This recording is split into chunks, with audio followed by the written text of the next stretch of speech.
ঢাকা ক্যাপিটালসের যে মালিক সাকিব খান, সে এবার নিয়ে আসছে নতুন চমক। মাত্র 2টি ম্যাচ আছে আর ঢাকা ক্যাপিটালসের হয়তোবা তারা সুপার ফোরেও উঠতে পারবে না, কিন্তু তারা তাদের দলে নিয়েছে একজন অস্ট্রেলিয়ান হোস্ট, যেটা অবশ্যই একটি হাস্যকর বিষয়। কারণ শেষ সময় তাদের হোস্টের কি দরকার? যে টাকা দিয়ে এই অস্ট্রেলিয়ান হোস্ট কেজিয়াকে এনেছে, সেই টাকা দিয়ে যদি 2জন ভালো প্লেয়ার বা একজন ভালো প্লেয়ার আনতো, তাহলে হয়তো বিপিএলে তাদের দলটা আরেকটু শক্তিশালী হতো। যেখানে লিটন দাস এবং তানজিদ হাসান তামিম ছাড়া ব্যাটিংয়ে আর সেরকম কোনো শক্তিই নেই ঢাকা ক্যাপিটালসের। অন্যদিকে থিসেরা পেরেরা অনেক বয়স হয়ে গেছে, তারপরও সে একটু মোটামুটি পারফরমেন্স করছে।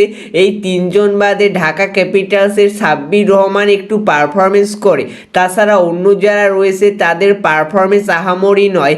মোস্তাফিজুর রহমান সে মাঝে মাঝে পারফরমেন্স করে, আবার মাঝে মাঝে অফ ফর্মে চলে যায়। যেখানে ঢাকা ক্যাপিটালস একটি সেরা দল হিসেবে আমরা ভেবেছিলাম, কিন্তু তারা সেরকম সেরা পারফরমেন্স করতে পারেনি।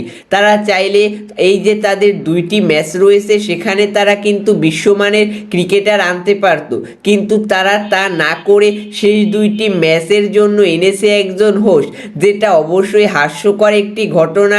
অবশ্যই সাকিব আল হাসানের সাথে যারা রয়েছে তাদের এদিক থেকে ভাবা উচিত ছিল যে তারা হয়তোবা সুপার ফোরে খেলতে পারবে না, কিন্তু তারা কেন একজন হোস্ট নিবে, যেখানে অবশ্যই অর্থের অপচয় ছাড়া আর কিছুই হবে না।